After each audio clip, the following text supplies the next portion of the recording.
This meeting will come to order. Today is Tuesday, March 28, 2017. This is a voting meeting of the Prescott City Council. Mayor Pro Tem, do you have any introductions? Oh, geez. We could take about 3 hours, yeah. No. Okay. Our invocation today will be provided by Pastor Mike Gaston from the Heights Church, and the Pledge of Allegiance will be by the Mayor Pro Tem. Thank you, Mr. Mayor. Thank you, members of the council. I want you to know my travel schedule has taken me to 9 cities in 5 countries on 3 continents in the last 3 weeks. And as I drove into Prescott yesterday afternoon, I knew I was coming home. And it's a great place to live because of decisions made in this room by this group. And that's why it's a privilege to pray for you right now. Let's bow our heads together. Lord, thank you for this town. Thank you for the beauty of it. Thank you for the wonderful leadership of it. Thank you for the folks in this room who dedicate so faithfully their time and their energies to keeping it a great place to live. Lord, would you watch over them? Would you guide them? Would their decisions be in accordance with you and what is best for this town? Lord, thank you for all the people in this room today interested in what's happening in our community. We pray that all would be blessed by the time we spend here today. And most of all, Lord, that you would be honored by the decisions that are made here. We pray this in the name of Jesus Christ. Amen. Amen. Please join me in the Pledge of Allegiance. I pledge allegiance to the flag of the United States of America and to the republic for which it stands, one nation under God, indivisible, with liberty and justice for all. Roll call, please. Mayor Oberg. Here. Mayor Pro Tem Lamerson. Here. Councilman Blair. Yes. Councilman Lozelle. Here. Councilwoman Orr. Here. Councilman Shiska. Here. Councilwoman Wilcox is absent excused, but we will be calling her on that last item on the agenda. City Manager, do you have any announcements? No, sir. Okay. Well, thank you, everybody, for coming out today. It looks like we've got a full house, so there must be some very interesting things on the schedule to talk about. And we do have quite a bit of area to cover today, so I think we'll get started and keep our presentations down to 5 minutes and give us more time for our actual agenda and where we have more public comment. So we'll start with our proclamations. Proclaiming April 19, 2017 as High Noon Toastmasters Club of Prescott Day. Is there anyone from the Toastmasters Club here? Yes, okay.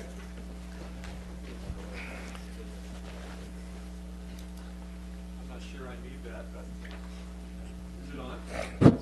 All right. Today we are proclaiming High Noon Toastmaster of Prescott Day. Whereas over the past 93 years, Toastmasters International has grown to over 15,900 clubs and 345,000 members in 142 countries worldwide. And whereas April 19th, 2017 marks the 12th anniversary of the High Noon Toastmasters Club of Prescott as an affiliate of Toastmasters International. And whereas Toastmasters International, where leaders are made, is the leading movement devoted to making effective oral communication a worldwide reality. Whereas all the Toastmasters clubs in the Prescott area assist the development of essential communication and leadership skills. And whereas the ability to speak in a clear and effective manner is a powerful and important skill that can help to overcome barriers to effective performance in virtually every endeavor and line of work. Now, therefore, Harry Oberg, Mayor of the City of Prescott, does hereby proclaim April 19th, 2017 as High Noon Toastmaster of Prescott Day.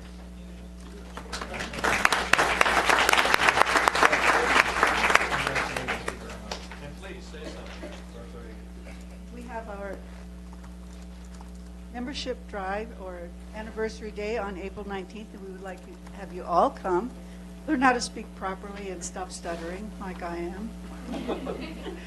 We can all work together to be better speakers. Thank you.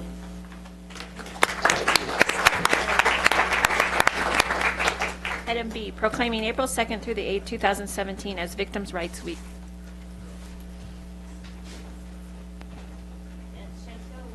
I'm glad I didn't have that last one because I'll slaughter this.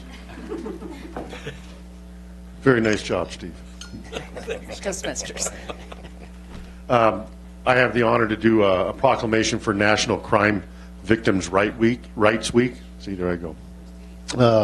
Whereas Americans are the victims of more than 20 million crimes each year affecting individuals and communities, and whereas providing victims with knowledge of their rights and available services further strengthens their ability to recover by restoring a sense of self-empowerment, and whereas a trauma-informed response to victims promotes healing and fosters strength in survivors, and whereas unaddressed trauma from victimization weakens the resilience of victims and their communities, impeding their ability to withstand future trauma, and whereas victims who feel understood and supported are more likely to disclose their victimization, seek services, and participate in the justice process. Whereas a multidisciplinary response involving collaboration among victim service professionals, criminal justice officials, legal professionals, medical and mental health providers, and community leaders is essential to reach and serve all victims, especially those who are marginalized with disabilities or live in remote locations. And whereas strengthening the multidisciplinary response, bringing diverse skills, perspectives, and understandings together in the service of victims also serves to build the resilience of those responders by strengthening the confidence in their roles, abilities, and sense of contribution. And whereas the National Crime Victims' Rights Week, April 2nd through the 8th, 2017, provides an opportunity to remit to ensuring that all victims of crime, especially those who are challenging to reach or serve, are afforded their rights and receive trauma-informed response. Whereas the City of Prescott is hereby dedicated to strengthening victims and their survivors in the aftermath of crime, building resilience in our communities and our victim responders, and working for justice for all victims and survivors. Now, therefore, Harry Oberg, Mayor of the City of Prescott, do hereby proclaim April 2nd through the 8th, 2017 as National Crime Victims' Rights Week.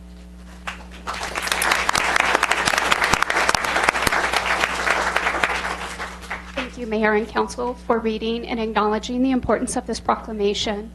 My name is Michelle Medina. I have the pleasure of overseeing the Victim Services Unit of the Prescott Police Department. And on behalf of everyone of the Prescott Police Department, I am honored to welcome and introduce a very strong and brave survivor of attempted homicide, Chantel Lear, who is here to officially accept the proclamation and say a few words. Hi, my name is Chantel. I was asked here to say a few things today.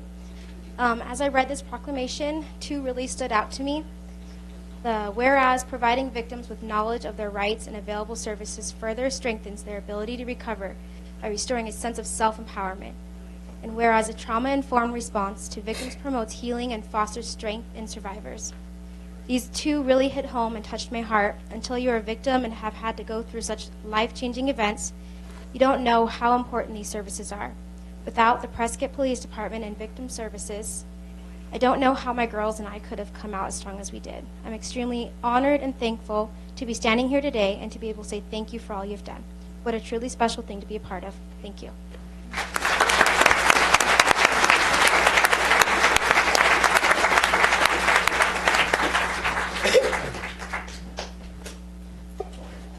Item C, proclaiming April 2017 as Fair Housing Month, and Darla Eastman and Jerry Jones are here to accept the proclamation.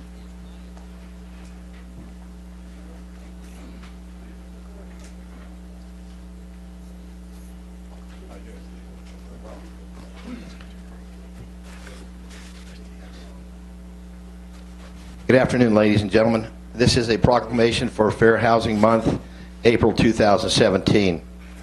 Whereas the Civil Rights Act of 1968, the Fair Housing Act, and the Fair Housing Act Amendment Acts of 1988 ensure full and fair access to housing and opportunity. Whereas April 2017 marks the 49-year anniversary of the signing of the Fair Housing Act, and whereas shelter is a basic human need, and when shelter is denied, the quality of human life is greatly diminished.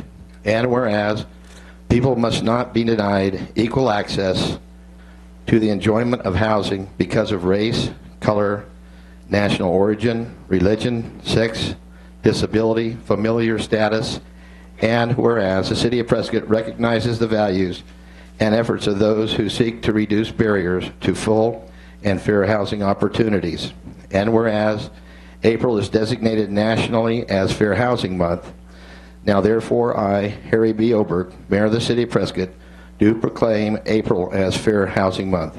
Thank you for being here, and I'd like you to say a few words. Thank you.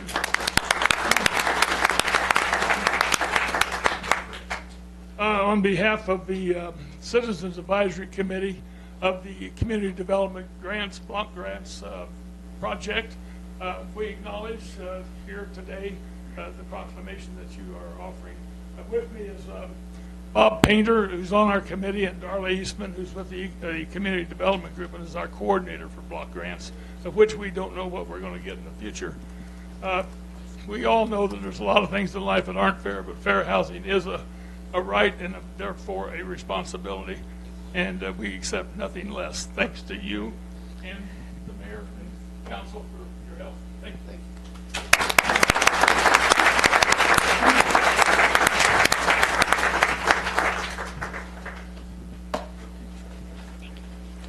Okay, we'll move on to presentations, and the presentations are limited to 5 minutes, and I'll give a 4-minute hike to allow you to wrap up in the last minute. Item A, presentation by Ralph Hess regarding the U.S. Mayor's Climate Protection Agreement. Good afternoon, Mayor and Council. I am Ralph Hess of Prescott, and the co-petitioner is Stephen Cook, even though it's not on the agenda. We thank Council members Gene Wilcox and Greg Lozelle for supporting citizen participation in governing by approving our request for this presentation, regardless of whether you agree with the substance. In your agenda packet is a citizen's petition as authorized by the City of Prescott Charter. This petition asks the Prescott City Council to adopt the accompanying resolution endorsing the U.S. Conference of Mayors 2014 Climate Protection Agreement and authorizing Mayor Harry Oberg to become the 14th Arizona mayor to sign the agreement. Nationally, 1,060 mayors have signed this agreement. This petition, resolution, and the Climate Protection Agreement provide you information regarding climate change and how the City of Prescott can help mitigate it. 675 people have signed their names supporting this petition and urging Prescott to adopt a climate protection plan. The League of Women Voters of Central Yavapai County, the Yavapai County Democratic Party, the Democratic Women of Prescott Area, and Granite Peak Unitarian Universalist Congregation have authored letters of support for this petition. By approving this resolution and endorsing the agreement, you will advance the sustainability theme of our 2015 general plan, portions of which are included on page 2 of the resolution.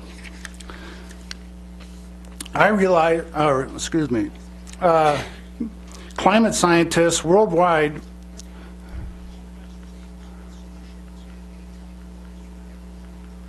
I was informed this morning that I had to limit this to 5 minutes, so I'm skipping most of my portion. Climate scientists worldwide overwhelmingly agree that human activities have already changed global climate, and future climate change will be increasingly severe. To address the community's environmental health risks and costs, please welcome retired university professor, physics teacher, and author of numerous popular and scientific publications, Prescott's own Stephen Cook.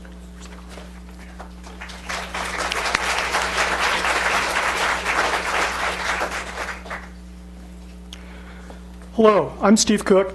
I know you folks haven't always been elected officials. I'm sure you previously had successful careers doing something else.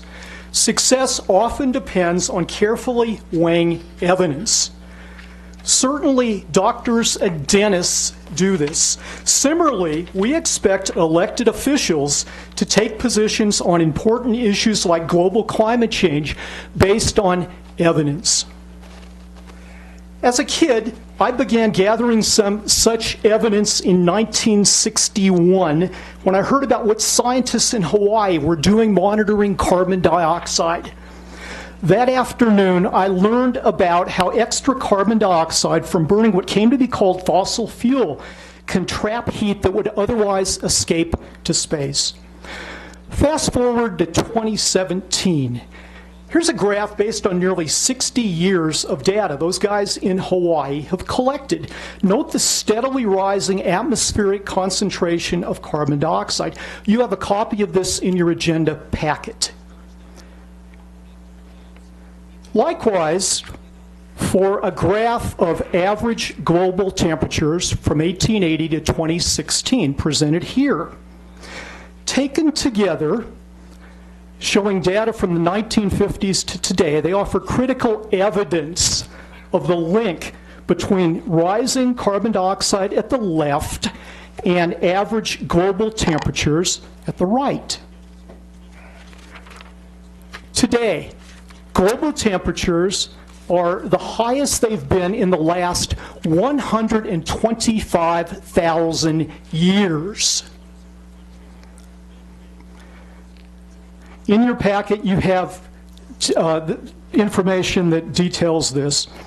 My reaction to reports like this is that I'm scared. But climate change skeptics apparently aren't bothered by such headlines. For these folks, I have a couple of questions. First of all, do you carry one of these amazing little computers known as a smartphone around with you? I'm sure most of you do. So how is it then that these devices, which represent an example of what the wildly successful evidence-based reasoning approach known as the scientific method, where that's led?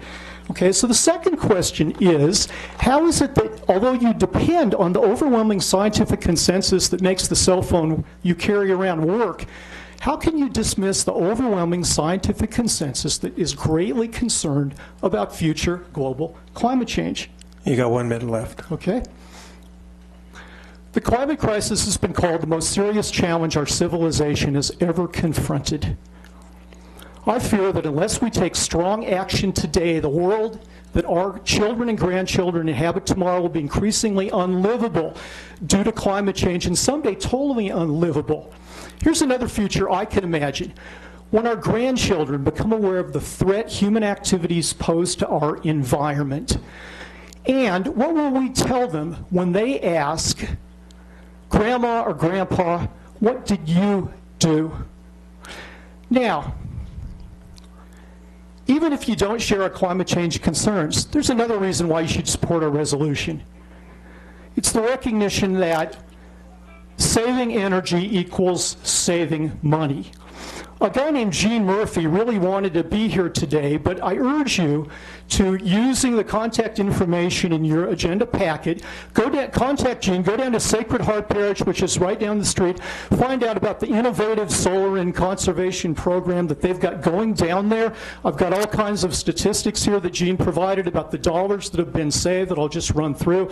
The bottom line is that in the next 25 years, it's projected that this installation will save $1.3 to $1.6 million. Okay, your time's up. Okay. Wrap it up. All right, so the city of Prescott has a responsibility to its citizens to invest wisely and do its share to mitigate climate change. By endorsing this resolution, you would commit to taking another step towards sustainability, engaging even more with the community by developing a strategic plan. And in fact, I'm sure there's lots of people here in the audience today that would be willing to help you do this.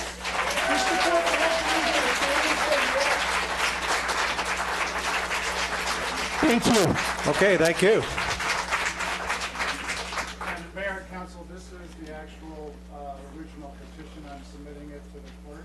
Sure, go ahead. Okay, thank you. Thank you, Ralph. Next presentation. Item B, presentation of library postcard writing campaign by Barry Barbie.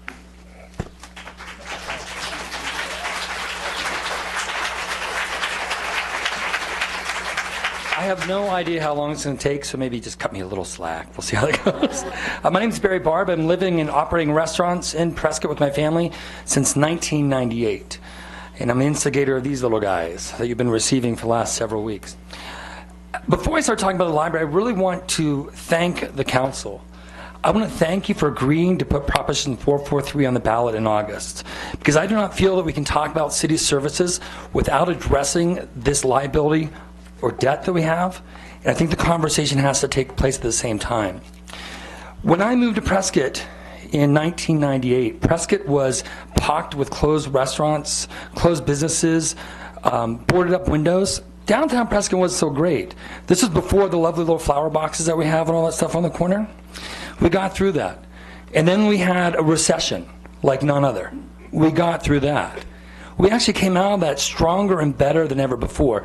Prescott is much more vibrant and exciting than it's ever been before, and we're in fact the envy of many people in this country. Prescott is listed on many lists as being the place to live, the place to retire.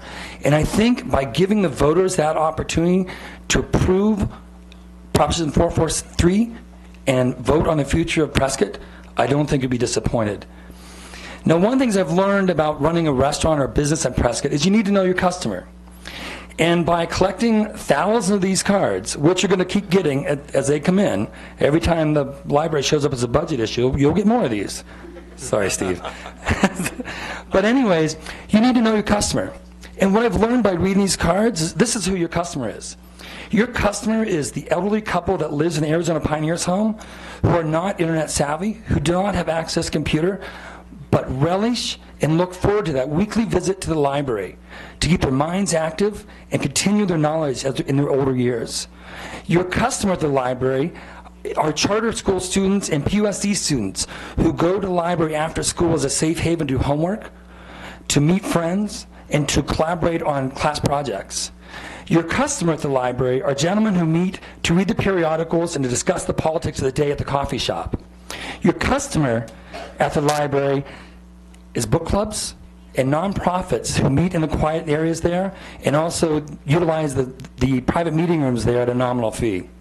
Your customer is a single mom who is taking an online course but doesn't have the means to provide herself with internet access in her home.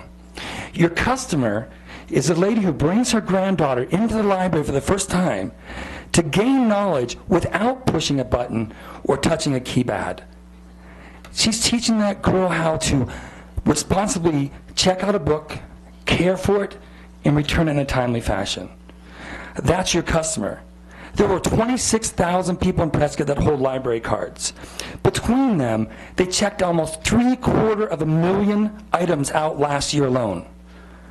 That's impressive. The second thing I've learned about running a business is you have to run your business and live your life with your values on full display.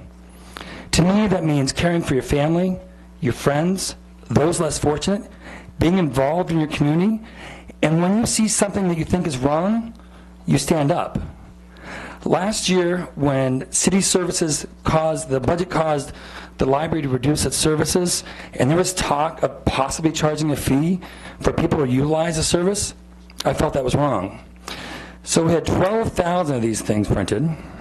We've distributed over 10,000, and you have been fortunate enough to receive several thousand yourselves over last month. They have all been scanned and archived. You can go to Library Postcard Project to look at them, or if you'd like to help out or anything like that. So my question is, what does Prescott value? We value a bike trail system that brings in a national event every year, the Whiskey Off-Road. We value our lakes that provide us with recreational activities. We value a thriving arts community. We value a Parks and Rec program that hosts local, state, and regional tournaments that bring in tax dollars from beyond the city of Prescott. So over the last year or so, there have been several articles written proclaiming Prescott as the place to live. We're the happiest, one of the number 13 of the happiest places to live in the country. It's a great place to retire. Also, in every one of those articles, they mentioned the asset and the value of the public library. People move to Prescott not just for the beauty that surrounds us and the amenities we enjoy. They mention things like, through these cards, if you read them, you'll see. They mention things, I moved here because it's safe, fire and police, clean streets. Number 3 or 4 generally is, do they have a public library? And that's 26,000 people. Well, I don't know how 1,000 of these is. But anyways, sorry. But anyways, my You got 1 minute request. left. You got 1 minute. Okay. My request for you is I didn't do this to make anybody feel uncomfortable. I didn't make this to put anybody on the spot. What I want you to do and would ask you is that regardless of Proposition 443, that you consider and keep the library in the forefront of your budget planning process. I would ask you to return to a 7-day program. I think it's vital to people that do not have access to it any other day.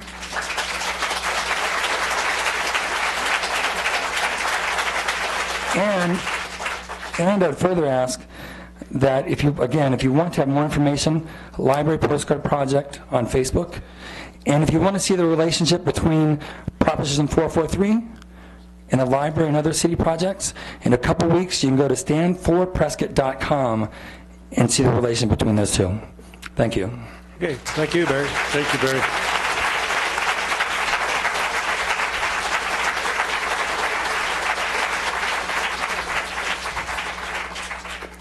Okay, we'll move on to consent agenda.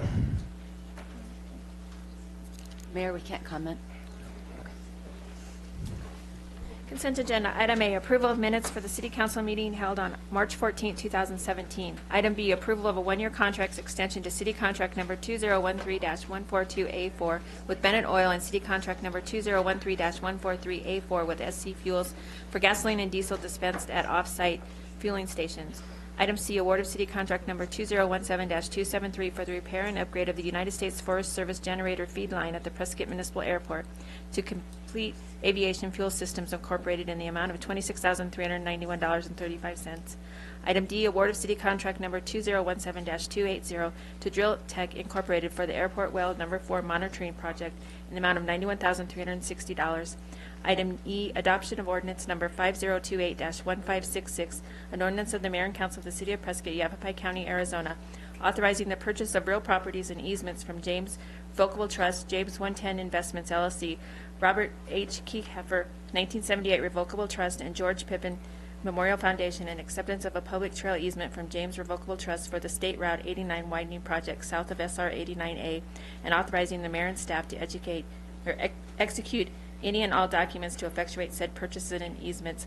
And item F, approval of annual payment to the Arizona Department of Water Resources for 2016 withdrawal and use fees in the total amount of $10,243.42.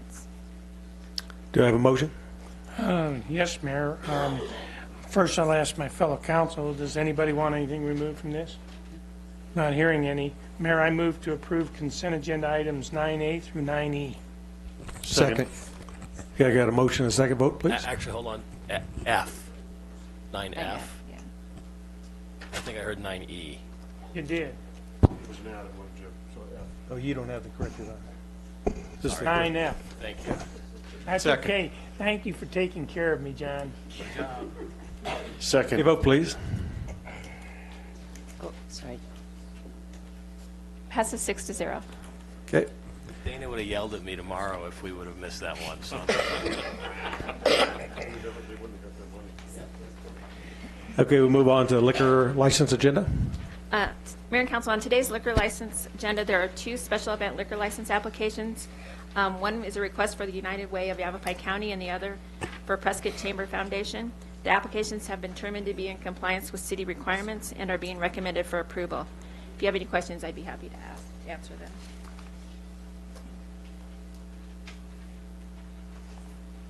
Okay, I have, do I have a motion? Mayor, I move to approve special event liquor license A, 1, and 2. Second. Did you recommend approval? Oh, for approval to go to the state. Okay. Thank you. All right, do I have a second? Still second. Okay, I got a motion and a second vote, please. We're on a roll on our motions here. Yeah. Passes 6-0. Okay, regular agenda item. Okay. Item 11A, appointment of members to various boards, commissions, and committees to fill vacancies occurring in the year 2017. Mayor and Council, in 2011, the Council established a policy for membership to boards, commissions, and committees. That policy set forth the procedures for making appointments. The appointment process provides for review and recommendation of applicants by the Council Appointment Committee and then presented to the full Council for approval. In March, the Council Appointment Committee met to review the submitted applications, and before you today are the committee's recommendations for appointments for this year's vacancies on the boards and commissions and committees. I would like to talk a little bit about the Airport Advisory Committee. On March 14th, at the council meeting, the council voted to establish the Airport Advisory Committee, and the Council Appointment Committee has reviewed the applications submitted for this committee and have included their recommendations to fill those seats. I would like to bring a couple things to attention. The Council Appointment Committee did not select a chair or a vice chair to make a recommendation for the Airport Advisory Committee. Because this is a new committee, they wanted you to have the opportunity to review those applications and then make a selection for chair and vice chair. And then one other thing that came up this morning is one of the members being recommended for the Airport Advisory Committee, Dave Roy, had to withdraw. He had other commitments and would like to let his seat go to someone else. And having said that, we had received an application from Michael Getty, who has been vetted through the process. So if you would like to appoint Michael Getty as opposed to Dave Roy, you could make that in your motion. That's all I have to tell you about there. But there are members of the boards and commissions of recommendations in attendance. So after you make your motion, we'd have them come up and we can administer the oath of office. If you have any questions, I can answer them. Questions, comments from the council? Mayor? I'm sorry, just one. I would like to discuss a little bit who we might want to select for chair and vice chair of this committee, and to include that in our motion when we go forward. I don't know with my fellow council. I did review all the applications, and I do think we have some very valuable folks standing up to help the city at the airport. And I would like to consider Mr. Giuliani and Mr. Foote as chair and vice chair, and I would open that up for discussion. Questions, comments? I only have one question. I mean, John's going to be working obviously close with this group. How do you feel about that, John? Not to put you on the spot. Oh, yeah. I'm used to working with boards and commissions, and I welcome the opportunity. And you have no problem with Mayor Pro Tem's recommendation for chair and vice chair? No, sir. Okay. Any other questions, comments? I suppose as a member of the Boards and Commissions Selection Committee, I think they're an excellent committee and qualified people out there that are looking forward to the airport going forward, and I would support Mayor Pro Tem's selection for chairman and vice chair. As a third member of that committee, I agree. Thank you. Thank you. So I'll leave it to my committee members to go ahead and make the motion in that order. Thank you. Well, I'd like to say first is I want to thank everybody that was willing to step up and put in an application. It's very important for us to do the city's work. We can only do so much of that. We really rely on our boards, commissions, and committees, and it's always great when we have a lot of caring, giving people from the community who are willing to offer their time and step forward and help us out with the city's business. So I don't think we need to actually get any comments from the public on this. I think I'd like to move to the motion and then followed by the oath. Billy, you got that? No, I don't. Go ahead. I got Michael Getty. Could you give me the vice and chair? Yeah, Tom Giuliani's chair. Tom Giuliani. Okay. Ken Foote. Ken Foote. Okay. How do you spell foot? No, I'm just kidding. He's being difficult today. Mayor, I move to recommend, let me make sure I got the right one here. No, that's the wrong one. Yeah, that's what I had too. I was ready to get us road built here for a second. Where is that? Where am I looking? 11A. There we go. Thank you. I recommend a move to approve the Council Appointment Committee's recommendations as presented in Attachment 1 with the amendment of adding Michael Getty. for appointments for the city's various boards and commissions, and the committee to fill vacancies occurring on calendar year 2017 with an addendum of Tom Gillian and Ken Foote as chair and vice chair of the Airport Advisory Committee. Second. Can I have a motion and a second vote, please? Passes 6-0. Now, if the members who've just been appointed like to come up to the front, we'll give you your oath of office.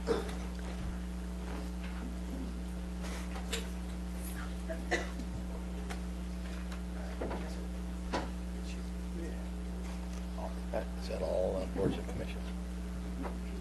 Gary? This all started with Hey, is that all boards and commissions? All boards All and right, you guys turn around this way. Just get the Yeah. So all the boards and commission members that were appointed. So. Thank you. Take your time, Gary. How you doing? Saw your daughter in the paper. Yeah. Let me cut it out.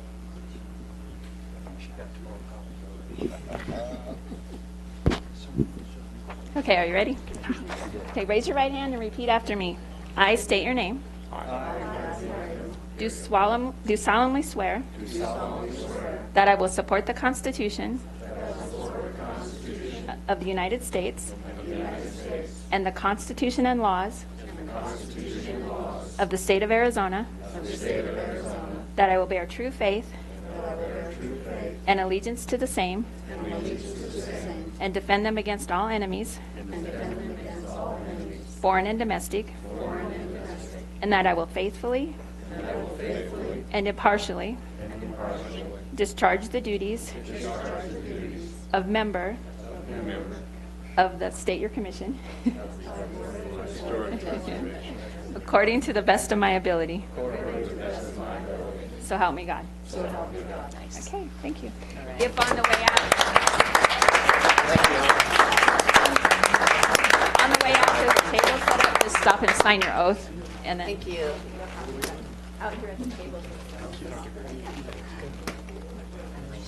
Thanks for volunteering. Thanks for stepping on.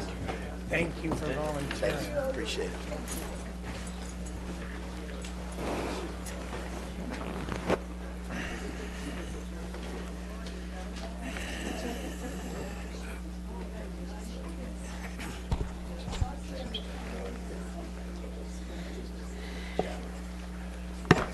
For those that took the oath, there's a table outside, and they'll go ahead and do your paperwork out there. So, okay, item B. Item B, public hearing for a rezoning request and proposed change of land use, RZ 17-002 and GP 17-001, for property located at 1225 Gail Gardner Way from single-family 9 and multifamily high density to business general, including an amendment to the 2015 general plan land use map from low-medium residential density and medium to high residential density to commercial to permit the use of the existing structures for a roofing company, property owner Gregory and Joanne Barsted. Ordinance number 5027-1565, an ordinance of the Mayor and Council of the City of Prescott, Yavapai County, Arizona, amending the zoning of certain property within the City of Prescott, generally located at 1225 Gail Gardner Way from single-family 9 and multifamily high-density zoning districts to business general zoning district. Mayor and Council, this is a rezoning application that involves also a general plan amendment. The property is located on Wetstein Avenue, right at Gail Gardner. It's outlined in red on the map above. This request is a straightforward request to go from two different residential zoning districts, a single family and multifamily, to a commercial zoning district. That commercial zoning district will match adjacent zoning, and I'll show you that in just a moment, for the purpose of a business office and operation of a roofing company.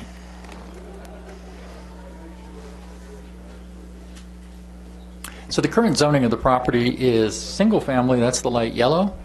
Multifamily is sort of the orangish gold. And all around it you'll see our properties zoned business general. The request today is to change that zoning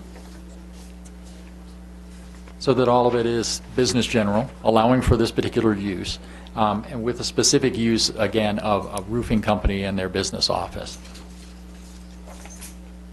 All access to the site will be via Wetstein There will be no driveway or access off of Gail Gardner. That was something that was determined at the time that the realignment of Gail Gardner occurred, so no new access will be created in that area.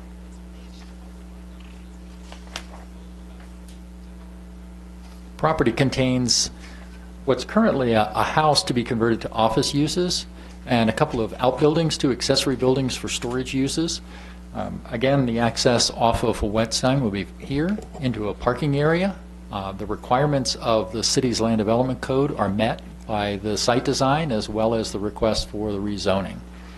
This went before our Planning and Zoning Commission. After a thorough review, they received a unanimous recommendation in favor of this request. And at this point, we've moved it on to you. We have received no objections, written or phone, from any of the nearby property owners. And we do have the property owner here if you have specific questions for him. There is an associated general plan amendment that's part of your motions. That is necessary in order to make the zoning and the general plan comply with land uses. The general plan changes the same as the zoning from residential to commercial. And with that, I would be happy to take any questions you may have. Councilman Blair. Well, I think it's an area in transition and always has been for the last several years. I have an issue personally with that road being a one-way street. And I'd like sometime in the future for there to be an analysis done by Public Works. I can only imagine that if I was the roofing contractor, I'm going to have to direct my traffic, in my opinion, which is unsafe, to make a left-hand turn or a qualified right-hand turn onto Gail Gardner, and putting all that traffic into what is still a quasi-neighborhood. From my standpoint, I see no reason, and I'm not an engineer, but in traveling that road for many times and knowing that that usage is changing, it is no longer cut-through traffic as it was back in the day because Gail Gardner Way is in place, Black Drive is in place. There's not a necessity for there to be one-way traffic there, so I would suggest that we do an evaluation of that one-way traffic to allow better access to that roofing company's supply operations and knowing that that area is going to transition in the future. Very good. We'll pass that on. Any other questions, comments from the council? Any from the public? I'll take the first motion. Mayor, I move to adopt resolution number 4376-1585. Second. A motion, second vote, please. Passes 6-0. Second. Mayor, I move to adopt ordinance number 5027-1565. Second. I got a motion, second vote, please. Passes 6-0. Next item. Item C, award of city contract number 2017-278 to Innovative Mechanical Systems Incorporated to replace the HVAC system at 6484 Wilkinson Drive in an amount not to exceed $219,890, and approval of city contract number 2017-279 with Michael Taylor Architects Incorporated in the amount of $6,300. Good afternoon, Mayor, City Council. I'm John Cox here with the airport. Back in July of 2015, per City Council approval, the City of Prescott entered into a 20-year lease agreement with the Federal Aviation Administration to utilize, we call it technical operations facility. So the lease number is 2015-190, and it was executed in July. This was after an extensive 2+ year negotiation period after the existing 20-year lease expired in October of 2013. The part of the negotiation for this lease was to include some upgrades that were necessary. One was for the HVAC units. The existing facility has a boiler system for heating, and the HVAC units are more than 20 years old and have well extended their useful life to the point where there's failure right now. The financial impact with the with the Tech Ops facility is it's about $100,000 a year leased to the city directly from the federal government, which equates to over a 20-year period of $2 million revenue for the city for the utilization of the 10,000 square foot city-owned facility.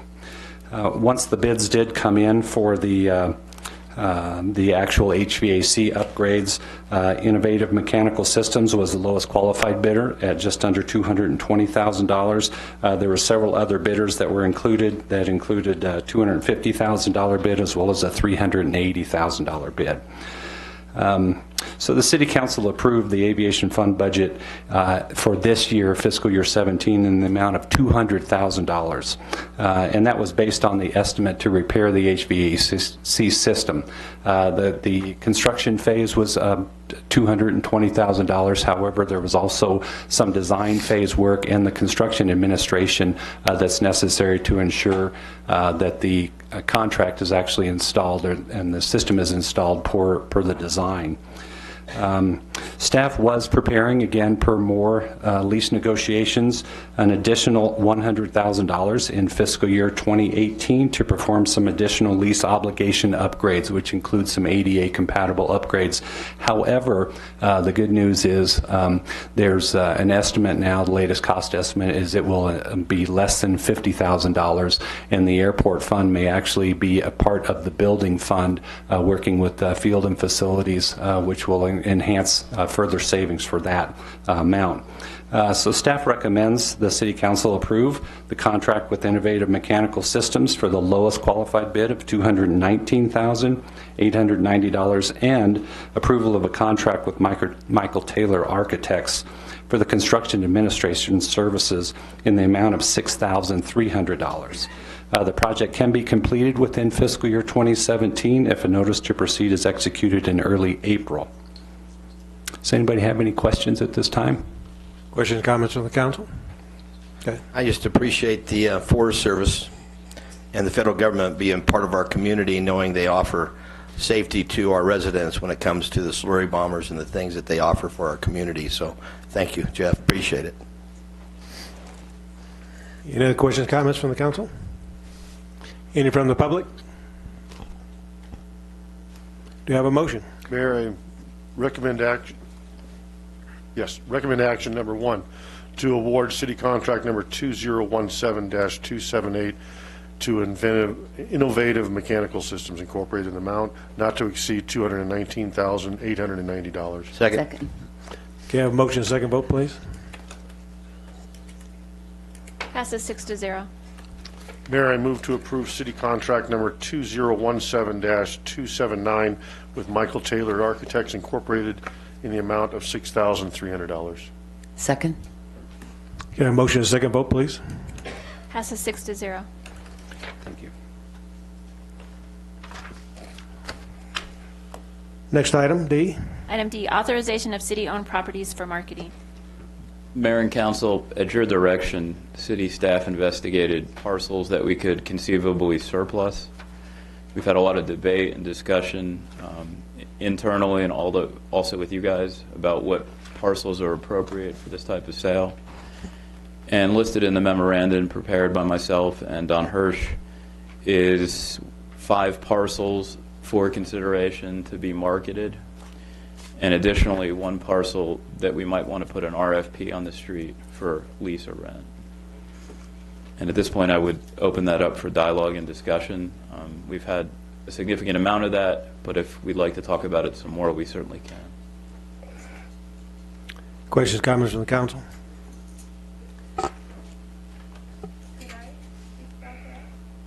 Pardon? Could I speak about that? I'll go to the public in just a couple minutes. Yeah. Mayor, I'll speak to that a little bit. I think that it's only responsible for us to take a look at surplus property that's not actually protecting a well, property that we have that is probably costing us something to maintain, and I think that it's only reasonable that we look at that and see if we can move it and sell it off. Mayor Pro Tem.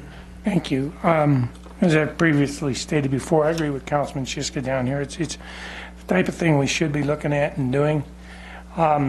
Wherever possible, however, and whenever possible, and I realize some of the properties that we're looking at were bought with restricted funds, and the money's got to go back into those restricted funds. However, when it was bought out of the general fund, I think the money needs to go back and put directly towards the liability that we have to PSPRS, period. I'm not going to change on that one.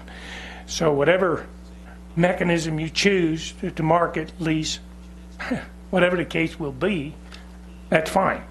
However, if it has to do with the general fund, things that were purchased out of the general fund, this whole community's hogtied by our liability. The sooner we pay that liability, the better we're going to be. I agree with you, Mayor Pro Tem. Further, I would suggest, if this is the appropriate time to make that suggestion, that we open up a special account to put monies into to pay directly to PSPRS, but not immediately to PSPRS until they resolve some of the issues at the state. That doesn't preclude the opportunity for bad investments at more exposure to the taxpayers and to the retirement benefits of our police and firemen. Councilman Lozelle. Thank you, Mayor. I agree with Councilman Lamerson that general fund money of any of these sales go to pay off the liability. But let's get right to the meat and bones. The remaining people here are not here to discuss a sale in Chino Valley of extra land where I see some faces out here that are very interested in the property that is Station 7 right now. So I recommend I think staff has clear direction on all those other properties. I think what they're looking for is direction on Station 7. Am I reading that right, would you say? It's not on our list, actually. It's not? No, it's not. You know, the last we had spoken, we were going to wait until the end of April, the beginning of May to make a decision. Then we'll make, so now that everybody's clear on that, like myself. It's not on the list. Okay. I was getting that confused with another meeting I had. So those folks out there know that Station 7 is not on this list right now. I thought you were going to, yeah, you did punch in, okay. Councilwoman Orr. Well, I just want to make sure I understand what Councilman Lamerson just said.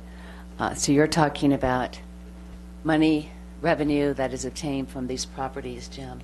Nothing else? That would be going into the general fund, not into a dedicated fund as precluded by state law. If we purchase it out of the water fund, the money's got to go back into the water fund. That's right. If we purchase it out of the general fund, it's a different issue. Okay. All right, and it's time to start the debate, and that's why I took this opportunity to start the debate as to how we get our liability to the fund brought back into balance quicker than later.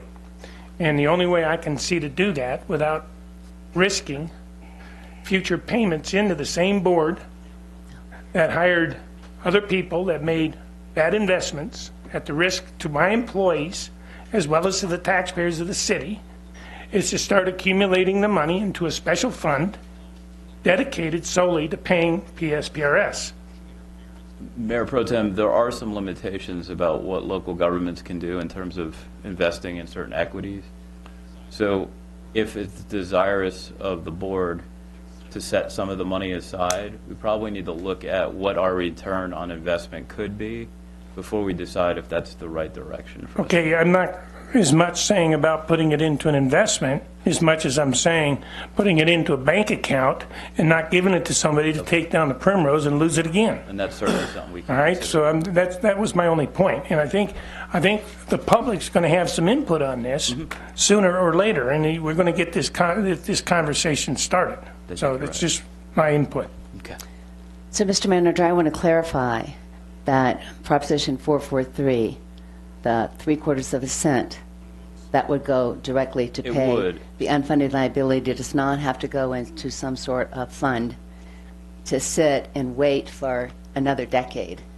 However, Councilman Orr, Proposition 443 in the specific language doesn't give you a time frame in which you have to make I think that's the next I think we're moving too far into the next subject. I think the idea here, Just want to make sure if I can just summarize on the sale of properties from which we acquired from general fund money. It goes towards the general fund money. That money can go back to the general fund, which from an accounting standpoint, it can be at some point paid toward the PSPRS liability. Unfunded liability.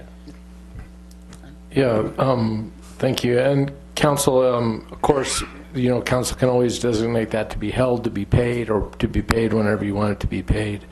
To speak just to your comments a little bit, Mayor Pro Tem, PSPRS has done a lot of changes to their investment board, to their investment advisors, and their investment strategy. And we are working with PSPRS to come up here and explain some of those changes to the council so that hopefully you'll feel a little more comfortable with what they are doing with the money we're sending them. Thank you, Mark. And every year at the budget cycle, we can take a look at what we've got in different fund balances to take care of obligations we have. So I understand that. And this is a budget item, not per se. Right now, we're just discussing policy. And just to be clear, is that those properties, the Chino Valley, the two Chino Valley properties, sort of the high dollar items, I know that Big Chino Water Ranch has been struck from the list, and then the Dugan Well, those are all water fund.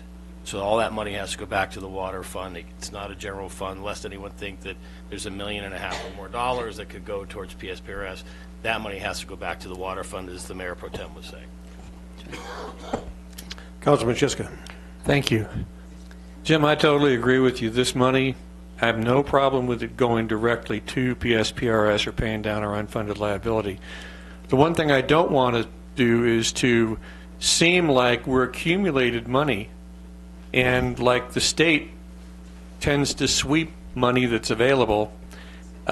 People kind of look at the city and go, oh my gosh, you're accumulating money in this fund, and they could find some way to sweep it and do other things with it. So my preference would be to make payments to PSPRS to show our intent to the public. Any other questions or comments of the council? And one more comment, Mayor. Just remember that any offer on any, because this is just putting them out to market. So any offer that comes in on any individual property has to come back to the council to approve the purchase agreement at whatever the purchase price. Remember, this is an asking price. So these will come back on a one-by-one basis for council approval. Okay. We'll open it up to the public for anybody who wants to make a comment.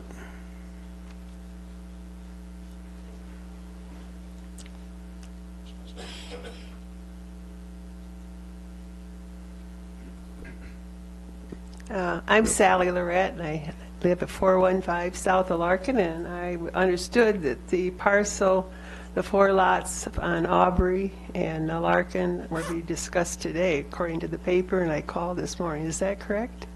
I called your office. I just wanted to make a comment on it. Okay. I didn't receive a call, but... well, someone here in the office I called to make sure it was Property is on the... Yeah. But it's supposed to be sold. It's on the list. The 4 lots. Yeah, okay, good.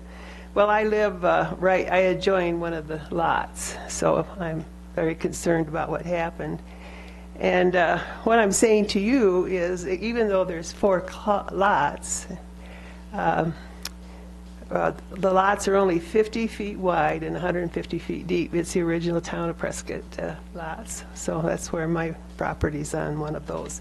But anyhow, I'm saying to you, because of history, I've lived there for 24 years, I think it's very unwise for the city to sell the 2 parking lots, because the city owns the Boys and Girls Club, or whatever, it used to be the Adult Center when I moved in there.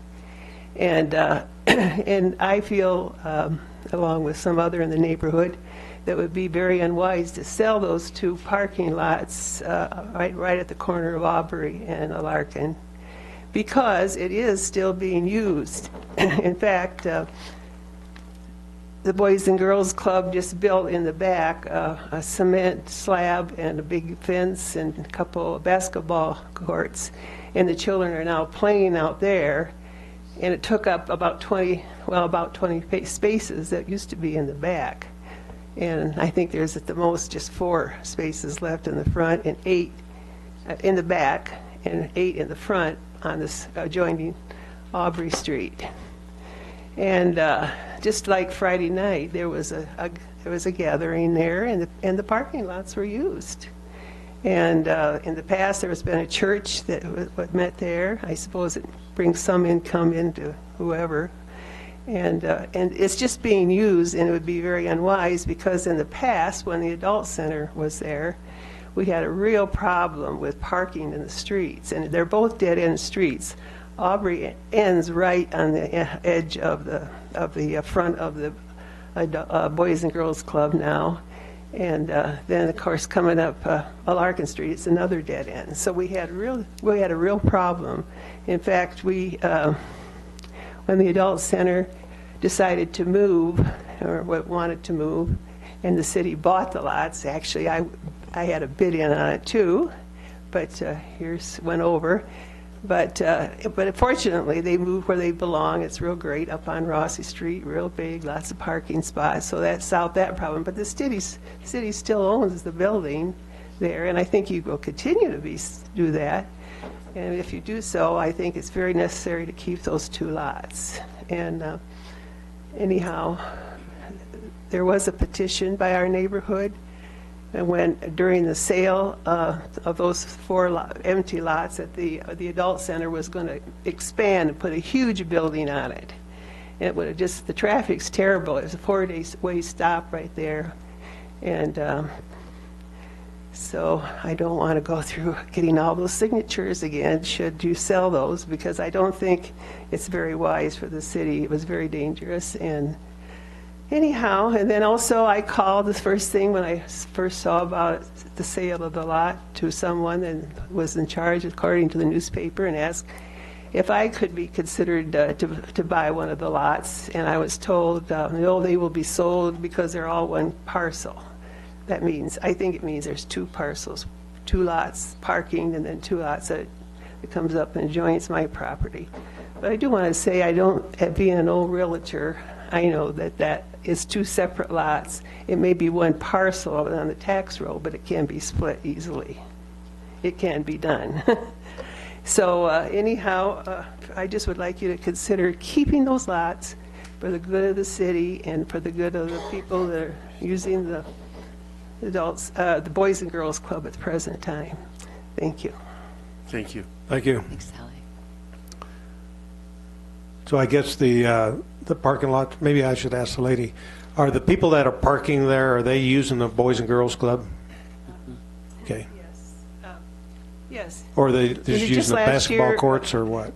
No, the children just use the basketball courts. There's a big fence around it, and it's locked at night. Okay. But there's men into boys clubs that meet on the weekends there. Sweet Adelines used to practice on Thursday nights and park their cars. Of course, they used to park in the back, but now there's only 4 spots left in the back. It is used. Sometimes it's rented for weddings. I don't know if they still do all that because you must have a special contract with the Boys and Girls Club, but I live there. I can tell you it's used a lot, yes, okay. On weekends and nights. Thank you.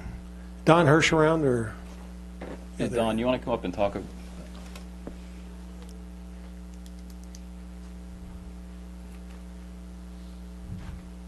Afternoon, Mayor. Can we split those lots?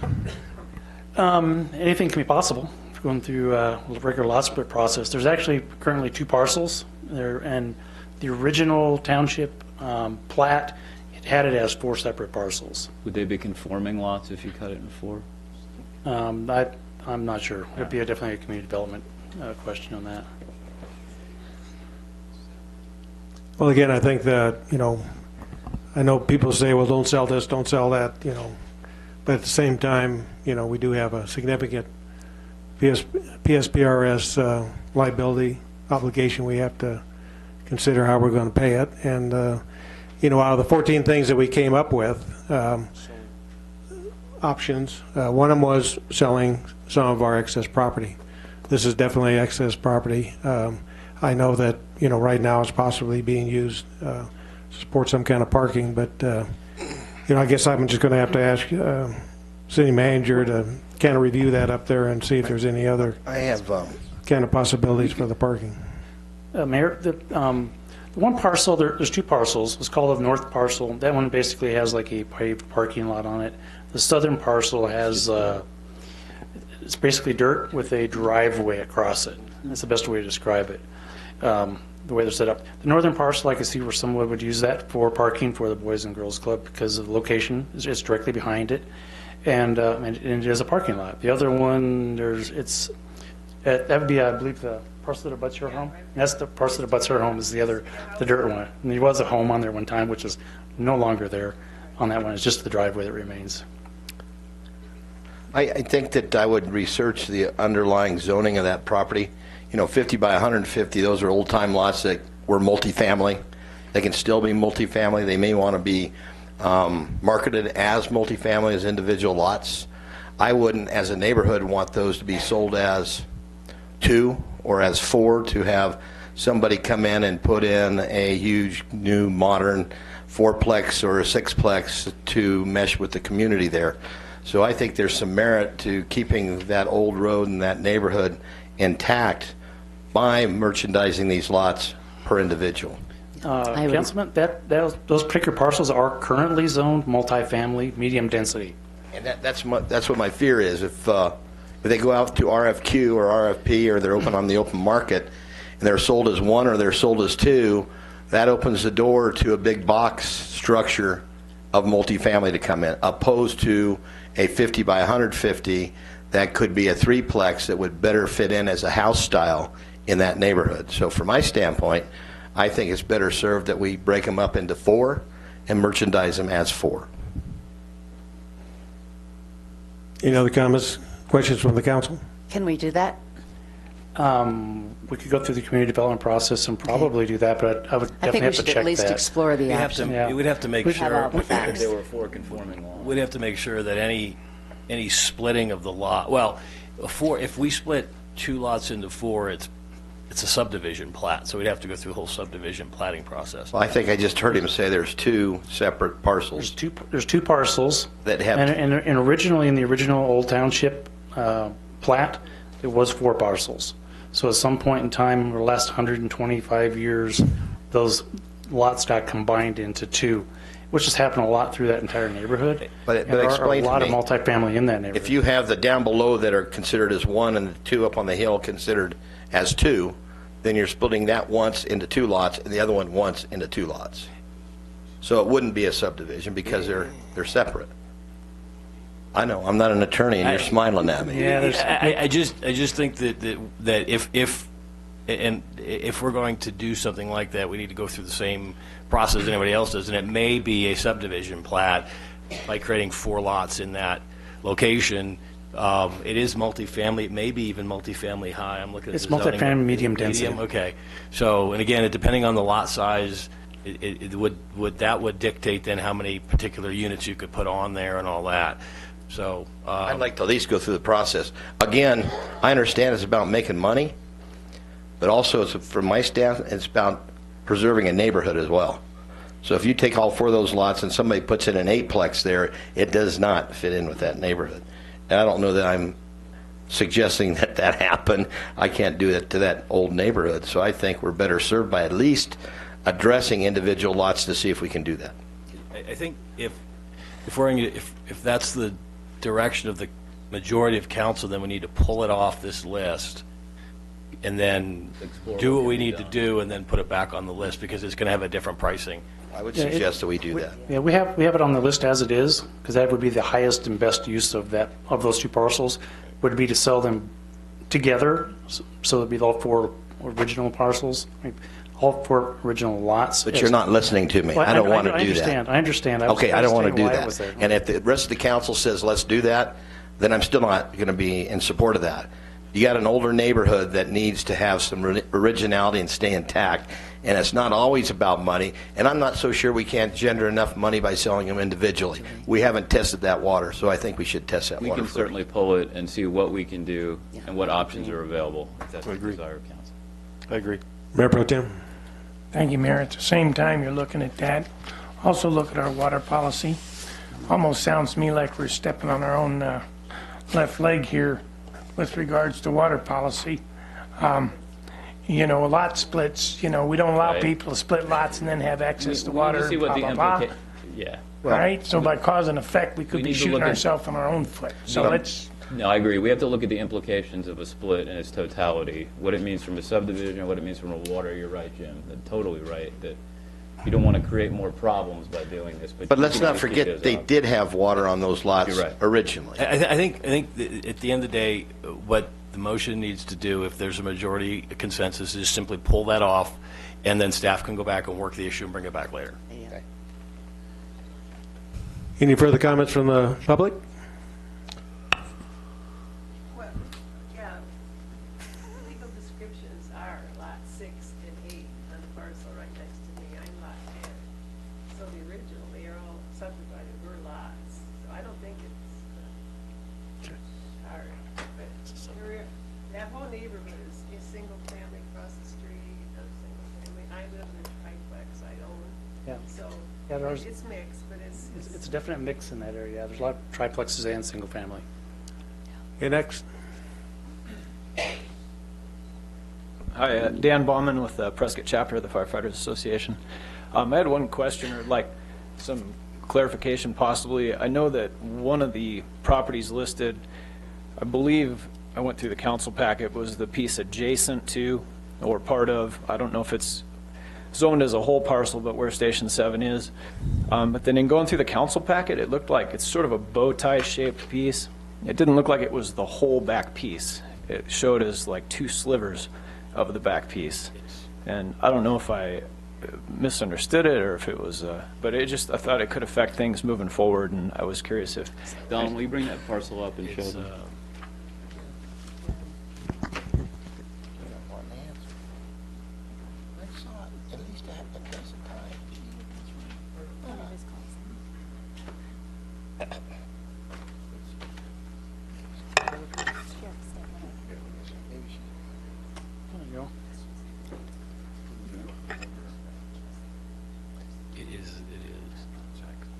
The 2 parcels that we're talking about are these 2 right here.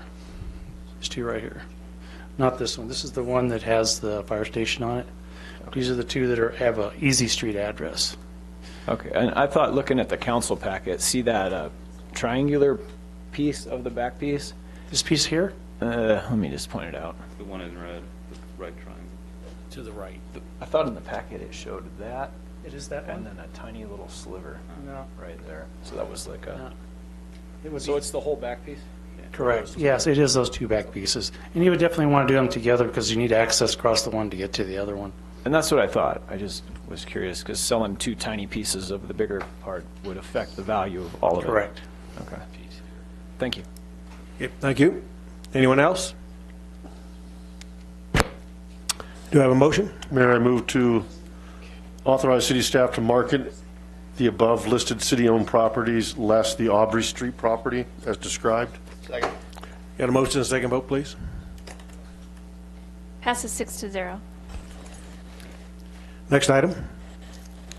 Item E, discussion and consideration of the Public Safety Personnel Retirement System unfunded liability to include adoption of ordinance number 5029-1567, authorizing updated ballot language specifying the 0.75% proposed transaction privilege tax, Proposition 443, be dedicated only to the payment of the city's unfunded liability, and 2, discussion to consider guaranteeing at least 1/4 of the general fund financial capacity created by the passage of Proposition 443 be sent directly to PSPRS.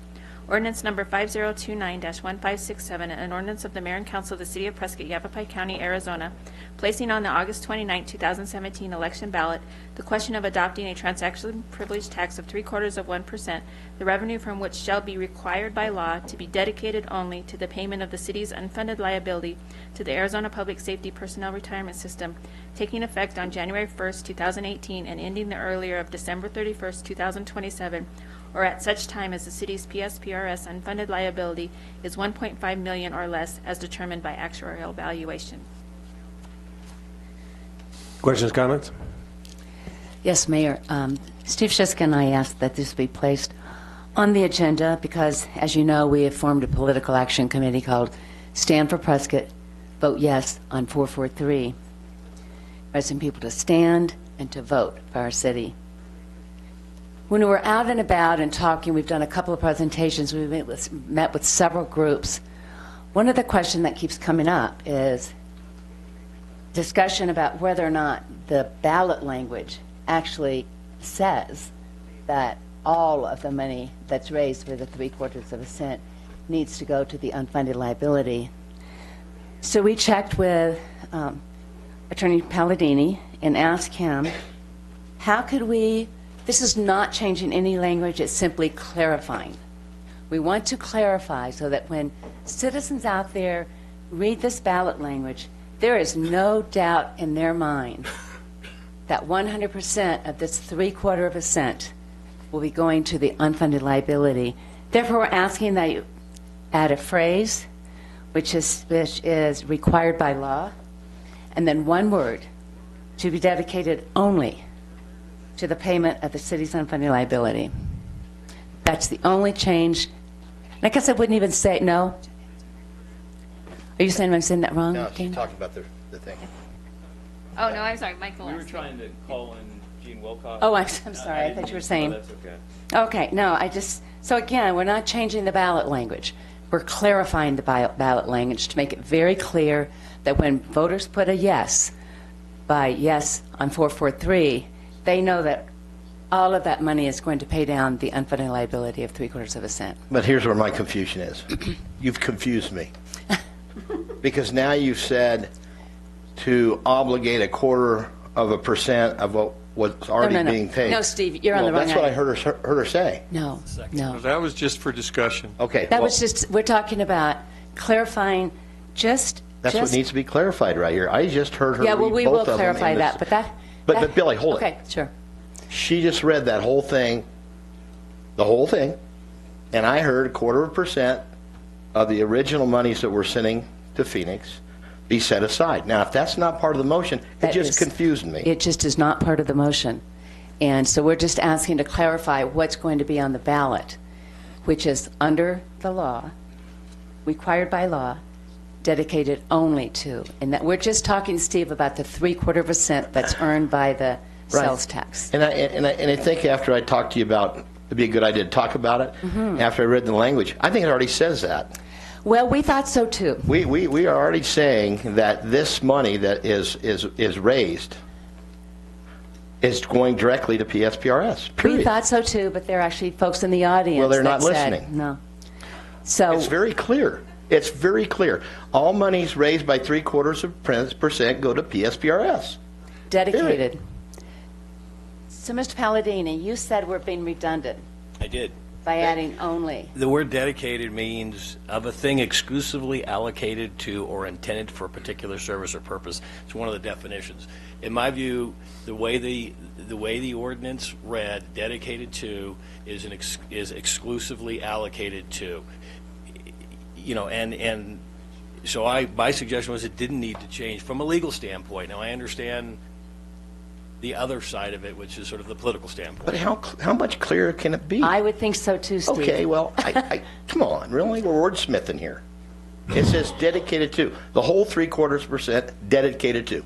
What else do you want it to say? I mean, you need to put the word in law? I don't understand. People are listening to it right now. They understand what our intentions are. I can tell you there are people in the audience that called me on it, so let me just say that. I get it, and I'm not blaming you, but I feel it's, again, redundant. I think we ought to be as clear as possible about this whole thing. I think being afraid to be clearer is not a problem for me. I mean, I think that we need to be as forthright as possible, because in the past we have had issues where we haven't been as understandable and forthright as possible, and there have been a lot of bad feelings out in the public because of it. And so being clearer is actually making sure that the public understands totally that it's not just dedicated. I know that we have a definition of dedicated. To me, dedicated was solely dedicated, but the public has to understand that. They have to understand our intent is to make sure that this money is only spent on drawing down the PSPRS unfunded liability. So I don't have a problem with our clearer language, so to speak? Well, I would say I'm not afraid, and I'm going to say anything that if we need to put it on that way to relieve somebody's mind to get this thing to pass, Absolutely. then I'm willing to change the wording on it. Because the backside of this, if it doesn't pass, just a real quick thing, I know I don't want to convolute things, but the operations of the library is $2.5 million. If this doesn't pass, we're going to be forced as a group to make recommendations, and if you extrapolate 2.5 million, divide that by 365 times 52, you're talking about $365,000 one day of the library operation. Now, question becomes simply, do you get rid of 8 firemen and policemen, or do you close the library for another day? If this passes, this doesn't even, if it doesn't pass, this doesn't even need to be coming in front of me anymore, because it's not going to make a difference. So the point I'm trying to make is, when you start talking about clarity, if we need to put those words in there for clarity for some people out there so this will pass, okay. Councilman Lozelle. Thank you, Mayor. Steve, you and I discussed this on Monday briefly. And, after listening, and my analogy with you was, in the past, that there was some dissension in the public about the open space. Whether you agree or disagree, there was dissension about it because of the wording, and later councils interpreted it differently. I'm with Steve. If we're just adding only, let's move on, add the dang thing only, move on. But I want to make it clear that the 1 or 2 or 5 or 15 people that come to you, Yeah. it's not going to shut them up. They're going to keep coming. I know. Okay? That's all I'm going to say. Any other questions, comments? Well, I think one of the concerns that I have is, it's been my experience in the past, when people start changing the original language on proposition, starts to create confusion and mistrust. And I think what you do normally is start turning people off to what your original intent was. I personally think that the proposition as it reads right now is perfectly clear. And so we can make a change today, and you're going to get somebody else come up tomorrow, and they're going to say, well, I still don't like it. I think it needs to say this. And are we going to change it again, and a third time, and a fourth time? And every time we do, we're losing people that are going to support that original proposition. So I can tell you right now, I think the wording is perfectly clear, perfectly correct, and I'm more than willing to go forward with the original language. Mayor Pro Tem. Thank you. I agree with you. I think the language is perfectly clear. We sat here and ironed it out over a period of 3, 4, 5 meetings to get the language to the ballot when we needed to get it to the ballot, and I think it's perfectly clear. We're going to ask the public to tax himself another 3/4 cent for about another 10 years, or until it reaches the liability, comes down on an annual basis to about $1.5 million. And I think it's perfectly clear. Either they're going to vote for it or they're not. I don't think it's misconstrued in any shape, manner, or form. I think what we agreed to take to the voter is fine. Councilman Blair. Now, what we've just done by putting this on the agenda is create dissension between the ballot language. And there in itself is wrong. Because I think it was perfectly clear and fine the way it was. But to get off the dime, I don't care if it's wordsmithing and it's changing it or not, because that was the intent of this group anyhow. But if I decide to vote, keep the regular language, and 3 decide to vote to change the language, what's that telling our community? It's pathetic as far as I'm concerned. And I'm just saying, here we are having a discussion where I thought it was already pretty clear about what this council wanted. So there you have it. We have a 4-2 or a 3-3 as we speak. And Steve, as we've been out there, I thought, in fact, when I prepared a slide, it said dedicated solely to, and then someone said that's not what the ballot language says. Because in my mind, it means dedicated only to.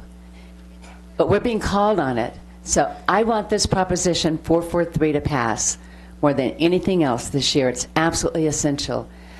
You know, Barry, I had a stack like Steve, and I finished them all up last night. And I pulled out a couple that were my favorite, but one of them said, keep the library a registered voter. But but didn't leave his name. So I hope that registered voter will vote yes on 443, and I appreciate you tying those things together because it's absolutely essential, like Steve said. I think we should. Any further comments from the council? Any from the public? Come on down.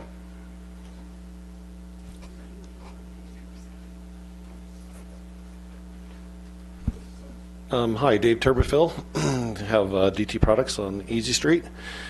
Now, I'm not a resident or a voter of Prescott at this time, but I live in Groom Creek, and I think there's a lot of little outlying communities that solely depend on, let's say, at least 70 to 80% of their buying is going to be coming to Prescott.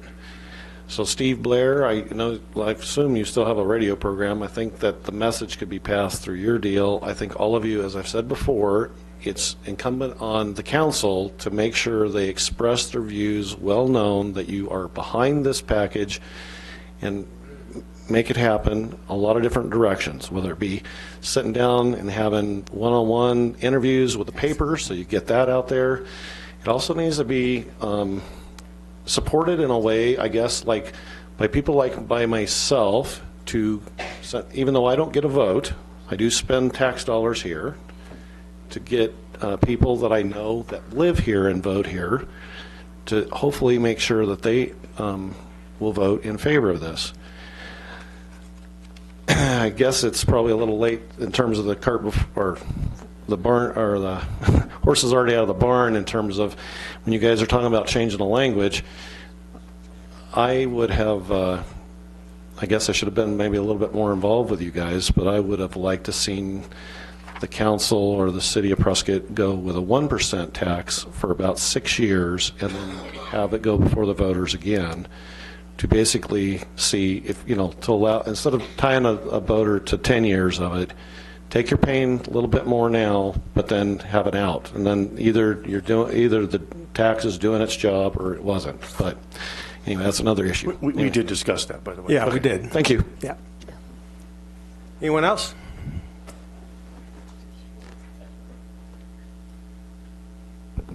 Good afternoon. My name is Cecilia Jernigan. I live at 833 Prescott Heights Drive. I, like Billy, have been out talking to a lot of the people in the community. Couple things I want to say. Sometimes we live in our own bubble. You all live in your own bubble. You need to get out of the bubble. Because what's happened, not just here, but across the country, is people do not trust politicians with our money. And so if we can make this so very clear so that the public, they don't know what's going on out there right now. They don't even know August 29th is an election. There's a lot of people that are living outside your bubble, going to work every day. They're going to hotels and restaurants and grocery stores. They're raising their families. They're working hard. They have not a clue what's going on. So if we're going to put this on the ballot, we want it to pass, we better make it clear because it's their money. And they want to know, what are you going to do with it? And if that word only needs to be in there, we better make sure we've got it in there to make it clear. Thank you. Thank you. Next.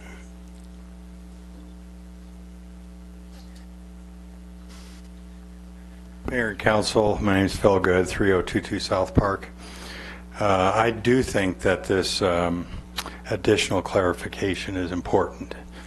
I've talked to a number of people about PSPRS, and the concern I've heard is that the tax may relieve the current obligation from the general fund of your normal payment, which I believe this year was $6.5 million.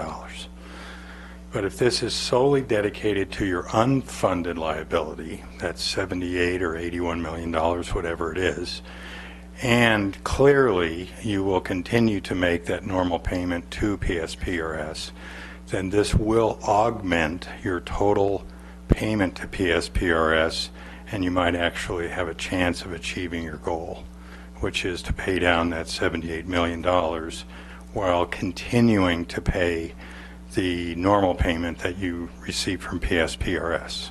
So I think that needs to be stated very specifically, because the concern, as I said, I heard, was that the 10 million gets into the general fund. The $6.5 million you're currently paying now is relieved from having to go to PSPRS, and consequently could be used for other issues. And that's a big concern for a lot of the taxpayers. Does that make sense? Yeah, it does. But you have to understand, too, that, you know, somebody put the word solely in, and that got people confused. So sometimes when we go out and talk to people, we got to be very specific about what we say. And if we are not specific, then we're going to create more confusion in the future, and somebody else is going to want another change. Right. So I think the language right now is perfectly clear.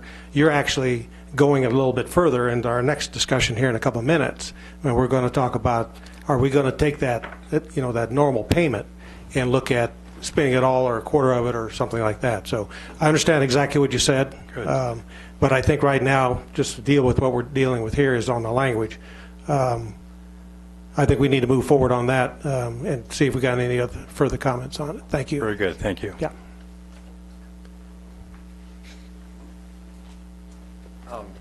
Barry, Barb, I really had no intention to speak on this. I think I kind of understand where Billy and them are coming from. If you have to recall, there's an article in the paper the other day that said, but we can borrow from this fund to pay down the PSPRS. We can borrow from the water fund to pay this down. We have a bed tax. People have questioned how we've utilized that bed tax in the past, and the same thing to open space. I think that whether you add one word or not, I think if your decision is we're going to add that one word and maybe add an amendment that, and there'll be no further discussion and no further changes, that might be where you need to go to reach a consensus. I think that what you said over here, Steve, is that regardless of what the decision is, I really think you all need to agree on one thing. Because like you said, having dissension on just the ballot language is going to create dissension. You have to get behind this and support it 100%. And I think from a public standpoint, there is a question. They want to know that this money is going for this and for this only, and if I do this, I will have Parks and Rec, I will have a library, and this is the money. It's like the 1% that goes to streets. That's the only place it goes.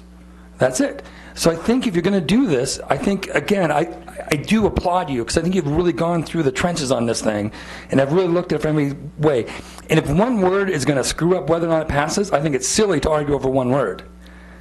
I think you need to reach, unfortunately, from the public, just come to a conclusion on how you want to read and move on. And then I think no more, like you said, no more changes. But the public is concerned about how you're going to spend this money, because there has been doubt of how we spend our other funds and things like that. So that's all I have to say. Thank you. Hello, Mayor, Council. Chris Kuknio, 3850 Love Lane. You know, we say this tax will go dedicated 100% to paying off our liability, but that's not entirely true, because it's relieving the money that we're already paying now in the PSPRS.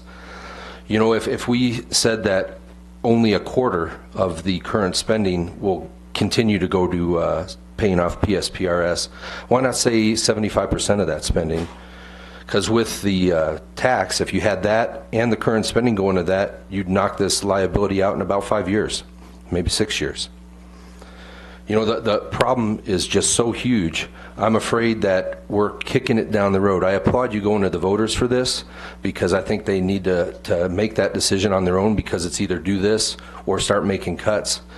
I don't necessarily like seeing us out promoting that as electeds, but I can see the passion is there. I felt it too. The problem's huge, and I'm afraid that we're looking at our problem, which we have to do, but there's other entities that have their back on the city of Prescott. You know, the city of Prescott citizens still, if this gets taken care of and Prescott's liability is wiped out, they still owe a portion of the $33 million owed to the Yavapai County Sheriff's Department.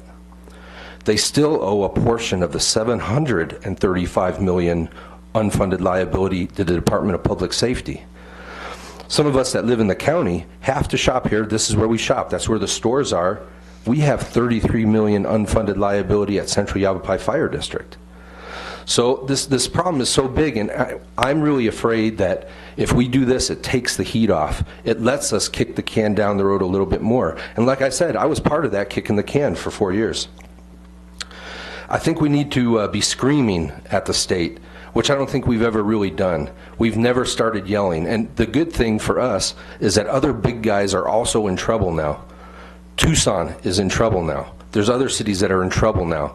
I don't think we've ever really bonded together to scream at them that we need to fix this problem, even at a state level. And I realize the state can come in and start to fix it and Prescott's in trouble, but you know what? It's huge. If we take the heat off, it never gets solved, it doesn't seem like. You know, with enterprise funds, can we ask the state? Can we take some of the surplus that we have in different funds and apply it towards this? I think solid waste was sitting on $5 million. Can they sit on $3 million and still have enough funds to keep moving forward, buying new trucks, making repairs? Can the state give us a one-time exemption to maybe take a little of that money from there, a little of that money from there? Because this is a real problem, and our idea is to get it knocked down. I agree with you. The problem needs to be fixed. We made a promise to these guys. We told them what they were going to get, and they need to get that. And it's constitutionally protected, which makes it even more of a sure thing. I'm just afraid that if we pass this tax or we don't spend the money that we're currently spending to put towards that debt, I'm afraid we're just kicking it down the road again. But thank you. Okay, thank you. Mayor Pro Tem, did you have a comment? Yeah, I've heard it twice now, and I want to get some clarification from the attorney.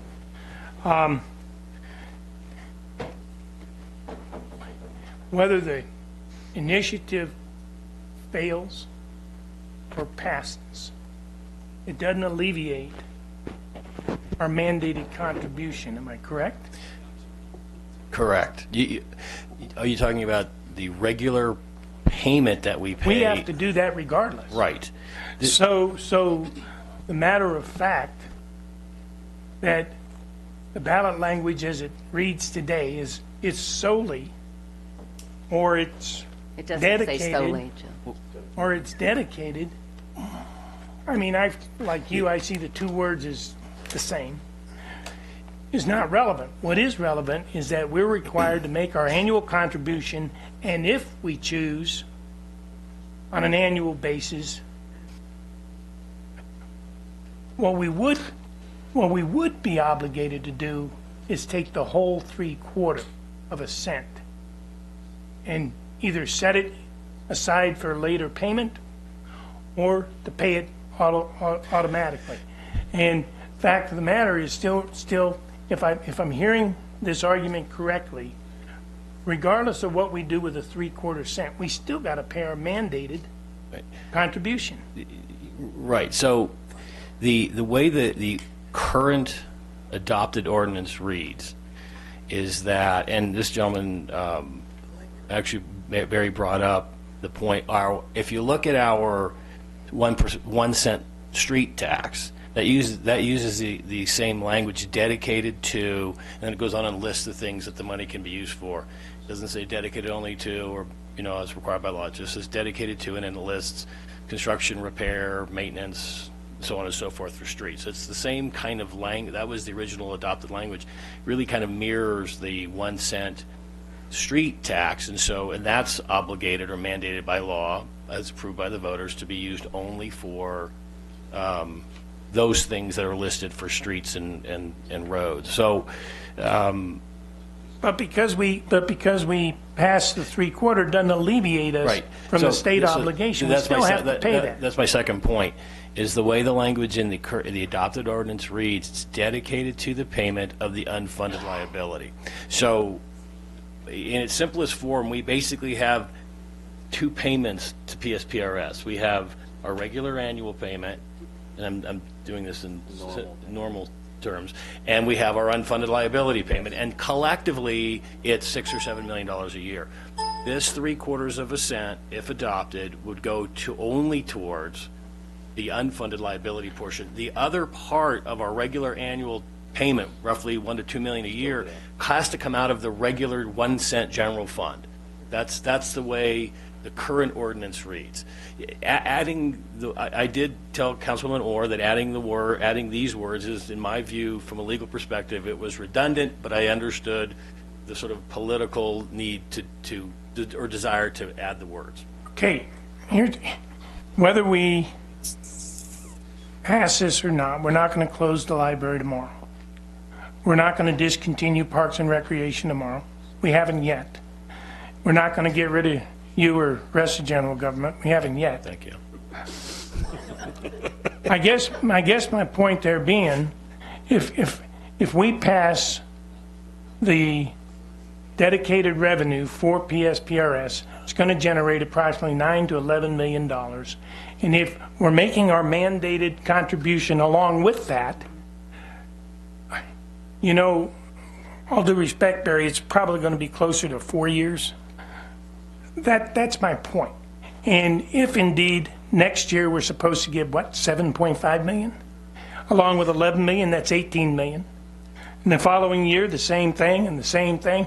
This comes down a whole lot faster than 6 or 7 years. Right, so if you look at the screen behind you, what Mark just put up, we have our normal, what he referred to as normal pension cost was a little under $1 million in fiscal year 17, and our unfunded liability payment was almost 5.4 million.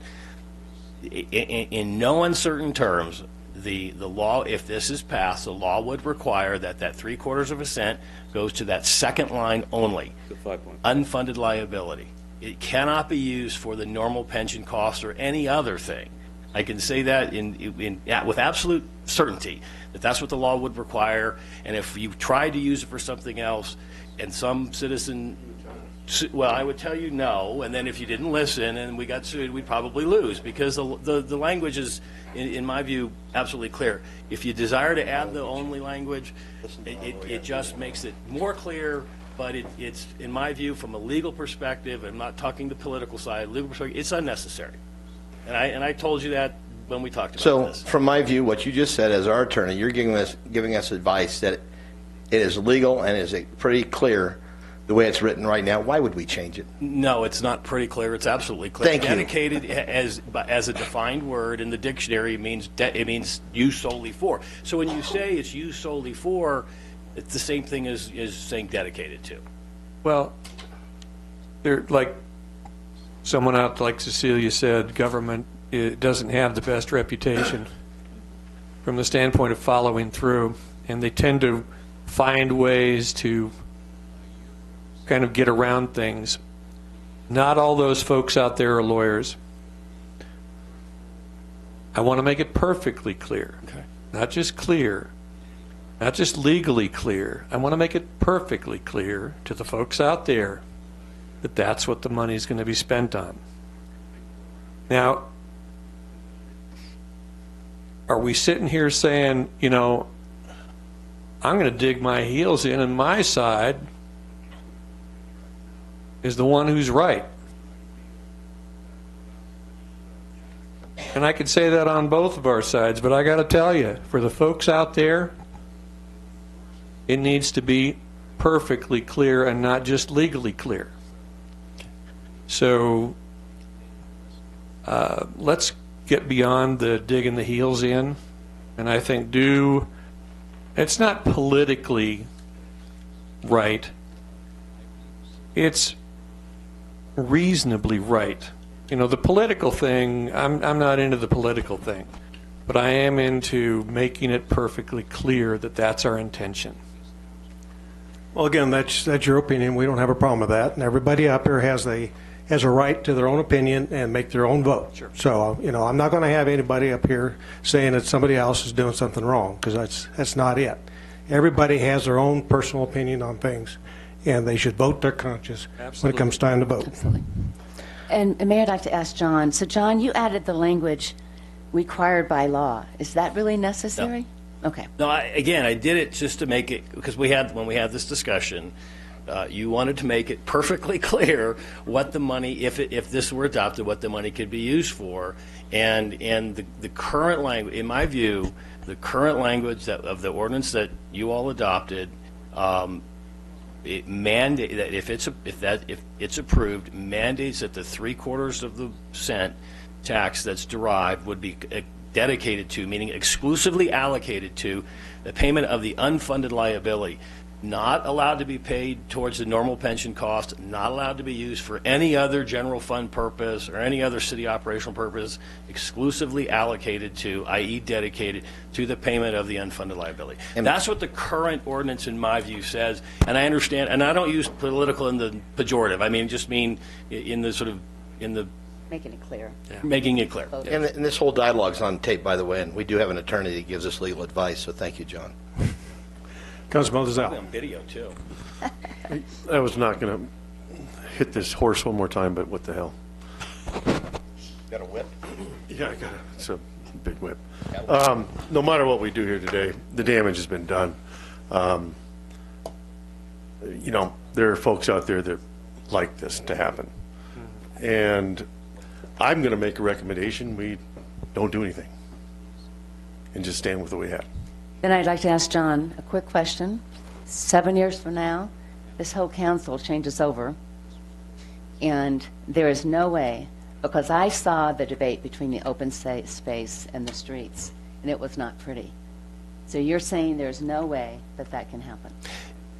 Let me just put it this way. I'm going to steal some of the mayor's thunder. John Adams said we have a government of laws, not of men. And what that means is that that dedicated to the payment of the unfunded liability, the words mean exclusively allocated to that. And if a future council wants to try and reinterpret that as something where the money could be used in 6 or 7 years for something different, if I'm sitting here, I will tell them, and I would assume that, you know, and I think it's fair to assume that any other attorney that may or may not be here, that language is absolutely clear to me. Well, dedicated to. Absolutely. I changed it. I was going to say pretty clear, and it's absolutely clear. The word because here's how. And again, let's say this. I know that people aren't lawyers who are. Not everybody's a lawyer who votes, or not all voters are lawyers. But if no kidding, but if here's the issue: is this if somebody were to try and use this money for something other than paying unfunded liability costs, and it were challenged in court, what's going to happen is the courts are going to look at it from the basic meaning of the words. What is dedicated to? And it means exclusively allocated to. And that's how courts interpret law or interpret statute. That's a fundamental rule of statutory interpretation. Is you look at what's the dictionary meaning of the word? What's the normal meaning of the word? Dedicated means exclusively allocated to. So dedicated only is basically saying only exclusively allocated. And it is redundant. All right, well, let's get together here, show unity.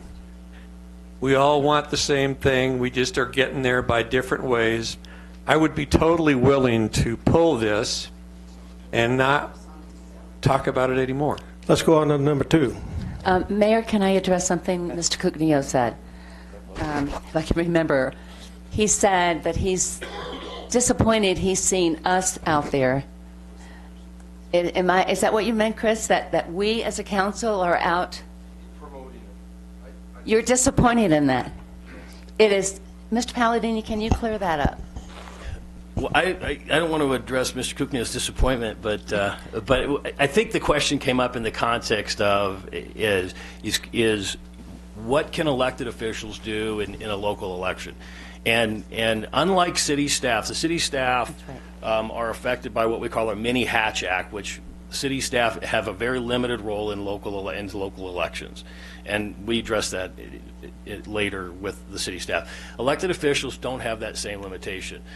By nature, you're an elected official of the city. You have really an unlimited ability to participate in a local election issue, whether it's a campaign for a candidate or a campaign for an issue.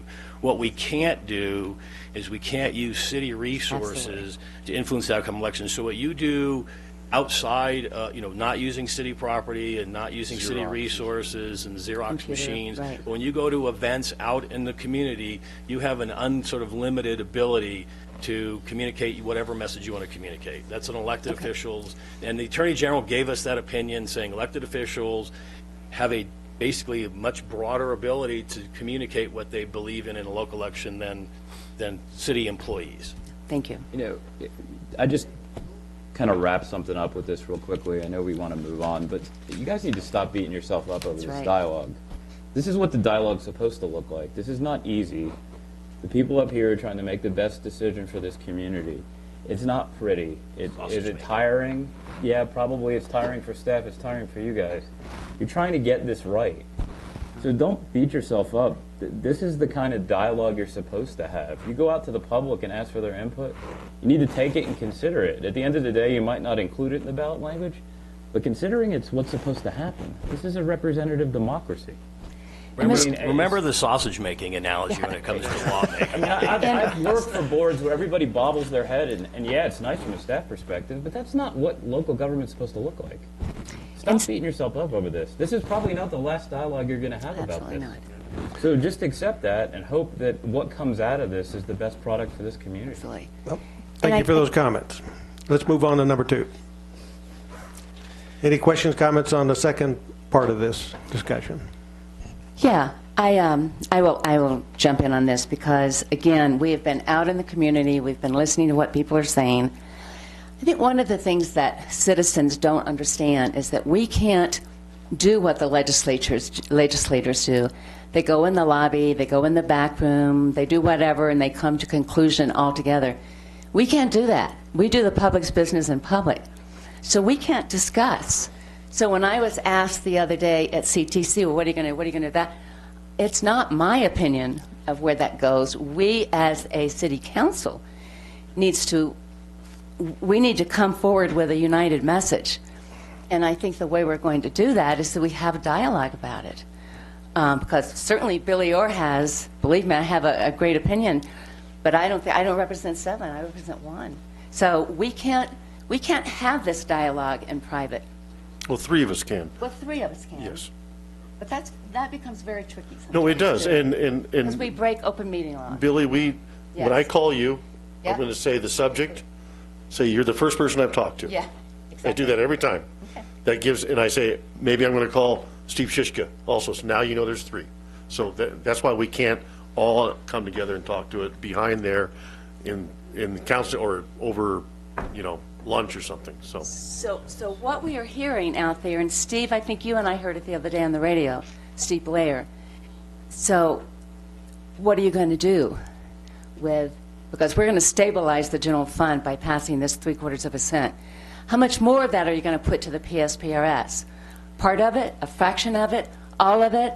Are we going to keep our library open? Are we going to be able to replace the 7 firefighters when the SAFER grant is gone? So I don't know, Mr. Manager, where we have the opportunity as a council. Do we communicate through you? Yeah, some, but I don't need to be a conduit. I think some of the dialogue has to happen here. But it becomes a budgeting process. Yeah, and that's coming up. Every single year. Okay. And I think I just heard it clear one more time with the chart on the wall. We're mandated by law to pay certain things to PSPRS. Okay, so that's good. But we in the budget, we can look at it and say, great, we can open up the library again on Sunday. We can do X, Y, and Z. And guess what? We have $2 million extra. Let's put that towards PSPRS. Yeah, exactly. Instead of handcuffing, whatever you want to call it, there needs to be some flexibility given to any group. But when you're going out there and asking for a special tax, which we did, we made it crystal clear that that's what that money's going for. And Mr. Woodfield just made it crystal clear that we still have to pay that $2 million out of the general fund towards our liability. That's simple. Absolutely. I think that's all the dialogue that needs to be had. I think that Billy and I wanted to engender this conversation. I think that we wanted to tell people out there that we are going to be budgetary responsible and that we are going to try and pay off PSPRS by whatever means we can the earliest possible. Well, I think I agree with Councilman Blair. I see this as a budgetary discussion. We're going to be talking about that here in the next couple of months. We're going to have a number of sessions, first with the city staff and then later on with all of us together in the public. And, I think some things are very clearly mandated. I think if we really want to pay this thing down, we're going to pay both what we're getting from the 0.75 if it passes, and we'll also pay what we're mandated to pay under that 20-year program, which right now is 6.3 this year and 7.5 next year. Because we got to pay it down at a fairly good rate. That's right. Now, do we also take into consideration Mayor Pro Tem's idea that, right now, there's been some change on the makeup of that PSPRS board, but, we can also look at the last 15 years, and every time there was a downturn, they lost over $1 billion. And even in those years that they did well, we still went down. We still went further in the hole. So there might be some need for us to actually take a look at when's the best time to take the money and push it forward for them to go ahead and invest. And so I think the more flexibility we leave ourselves there to make sure that we're doing what's right for our employees, we're doing what's right for the city, then we ought to do that. So I see this purely as a budget item that needs to be discussed in much greater depth when we see all the other requirements out there that are coming in from the city staff. So, Mayor, I'd like to pull the last item. Mayor. Can I do that? Mayor Oberg, though, I wasn't able to get a hold of Councilwoman Wilcox, but she wanted me to read this statement. Yeah. Are you okay with that now? Okay. This is from Councilwoman Wilcox. I'm opposed to adding any ballot language which guarantees that at least 1/4 of the general fund financial capacity be sent directly to pay our PSPRS unfunded liability. As Prescott grows in the next 10 years in the areas that the city has annexed but are not yet developed, we will need to expand our public safety services and possibly other city services as well. We may need additional firefighters, police officers, equipment, and new stations. The council needs the flexibility to determine where general fund revenues are spent to serve the needs of our citizens. We've made a commitment to bring our employees up to market level of compensation and job classifications. In the next 10 years, we'll certainly need to review our progress and revise our financial commitment to them. In the last 10 years, Prescott's economic development program has been flat, essentially inactive because of lack of funding. We need funds to support public-private partnerships that will generate new revenue for Prescott and attract employers who pay good salaries. We also have a valuable asset in the rodeo grounds, which could become a state-of-the-art multi-purpose venue that could generate more revenue. The general fund also includes the VLT and state-shared revenue, which should only be used for direct services to our citizens. The general fund is called the general fund for a reason. It is not a slush fund by any means. It gives this council the ability to allocate the ability to allocate resources in different ways as our needs change over time. Thank you. Okay, that'll be put into the record, right? Okay, fine. Any other questions, comments from the council? I have one comment before we wrap go up. ahead. Coffee with a Cop Thursday at Prescott College. I'll be there, and if anybody wants to stop by and talk to our local law enforcement, they'll be there also. 8:30 in the morning. Okay, we're going to wrap things up here, and I have a statement from Patrick Henry. The Constitution is not an instrument for the government to restrain the people. It is an instrument for the people to restrain the government, lest it come to dominate our lives and interests. Have a great day. Thank you for coming. Thank you.